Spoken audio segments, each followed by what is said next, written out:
Tom, marketing of rural properties, it's changed. Definitely changed, Rob. Probably no more than in the probably last 5 or 6 years, where the internet has really become the mainstream of how to profile a property and get it online. We know it's in excess of 85% of all property inquiry, whether rural, commercial or residential, comes from online. And there's a couple of big mediums within New Zealand, realestate.co, TradeMe, etc.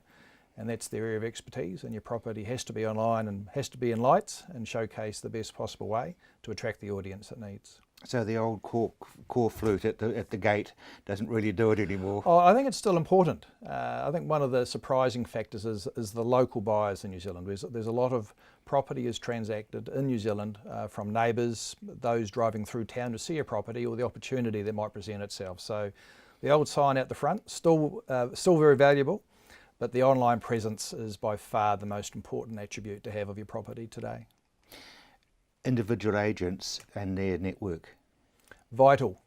It probably has always surprised me that, you look at what's happened in rural New Zealand. Your average farm, rural property has gone from a family venture, which it still is a family venture, but now it's a multi-million-dollar business. And if you were going to go and buy a commercial property, invest in some new development, you would be interviewing builders, getting second quotes, third quotes, getting consultants in. Yet people just tend to ring up an agent and use them.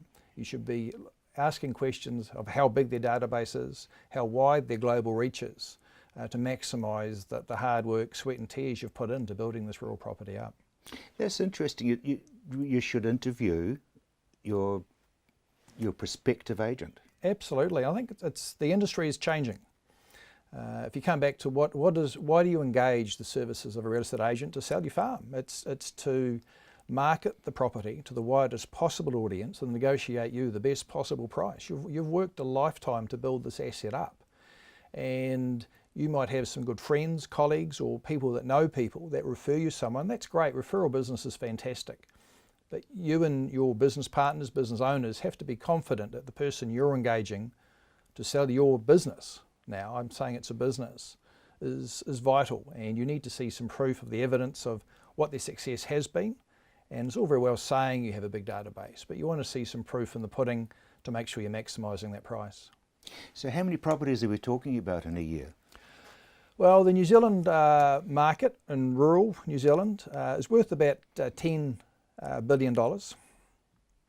There's about 10,000 units get sold a year, and that breaks down to roughly 80-20, the old 80-20 rule seems to come in. About 80% of all properties, rural properties sold in New Zealand are under 10 hectares. And there's some definition there, what's a lifestyle, what's not. You've got to take into account there's some 2 or 3 very productive kiwi fruit hectare type properties in the Bay of Plenty. So call it 80-20. It's increasing slightly. We saw about a $500 million increase from 15 to 16 and about another 500 to 600 properties. But what would surprise most people in New Zealand, there's only about 800 properties a year over 50 hectares that are sold. It's not a huge industry. It's actually very small. And so you need to be very, very, I suppose, careful of maximising your hard work. And whilst that, you have to engage the services of a good agent. What areas have suddenly come into their own and grown in the last 12 months? Good question. We've seen a revitalise of the dairy industry. They've had 2-3 seasons now of some pretty hard graft. And we've seen some top prices paid for properties, especially around the Waikato region. A lifestyle has come into its own in New Zealand. We've seen more and more farms throughout New Zealand split up, becoming lifestyle. So that's becoming an opportunity for a farmer or farm holders to maximise or diversify their income throughout, and increases in price level as the New Zealand population increases through, let's take the central region, the new expressways. I remember growing up as a kid, it was a 2.5 hour drive from Auckland to the far side of Hamilton, outside rush hour, an hour and a half, hour and 20, and they're talking of more expressways going in. So the commute from the Waikato to Auckland's a possibility, and that's opened up that land through there. We've seen lifestyle properties increase upwards of 30% in the last 12 months alone through the Bay of Plenty, Waikato. I think it's increased population, but also the increase or the ease of commute from those locations through. Of course, they traditionally turn over fairly quickly though. They have been in the past, but we're seeing people really want to strive for that work-life balance and getting that balance right.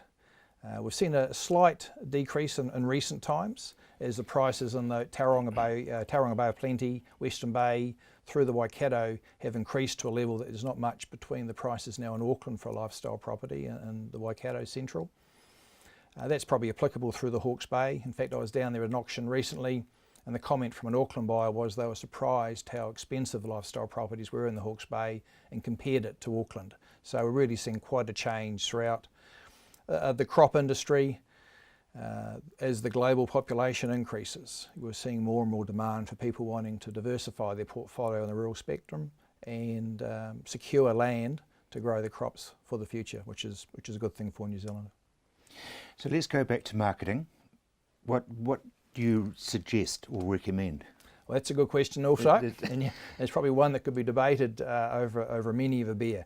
What's important is to profile the property, again, so I say to the widest audience. Now, people's attention span, as we know, has decreased. You've got probably, I'd say, 5 to 7 seconds to highlight that property to the audience. So the photography is an absolute standout. For a property in New Zealand, over $1 million, I'd say drone photography now is just a no-brainer. You need to get that drone. It's compulsory. It's just compulsory. Full plans of the house. As much as it might be a big working farm, people want to know where they're living. It's a big part of today, and there's a number of companies out there now that specialise in doing 3D rendering of properties, and even if your house doesn't have a set of plans, they can design and do plans for you, all very cost effective. So what you're trying to do is present your property in the best light to the widest audience and sort of not put up any objections. They want to look at from the entrance to the workshops, to the garage, to the bathrooms, how the house lays out, the stability of the land, and it all has to be ready for them. Is there a rule of thumb or formula to work out how much you should spend? Always more than what the vendor wants to. That's fair comment. It's always a bit of a tough one. I would say in today, if you've got a property that's of substantial size, probably in excess of $2.5 to $3 million upwards, you would have to be spending $5,000. That's it. So there's no Still sort a pretty small percentage. It is and it's decreased because of the internet. You know, the days of taking half-page adverts in the paper, it's still very important, but it's nowhere as popular as it used to be or required as it used to be. The online message is imperative, and that can be done in such a cost-effective way. So Tom, basically it's getting out there and talking to the right people. Absolutely, more important than ever. Interview your agent, see where they're going, make sure the message is right, and see what their support staff is like. Just because an agent knows the property, male or female, and can talk to the son comes home, they need a good support crew behind them.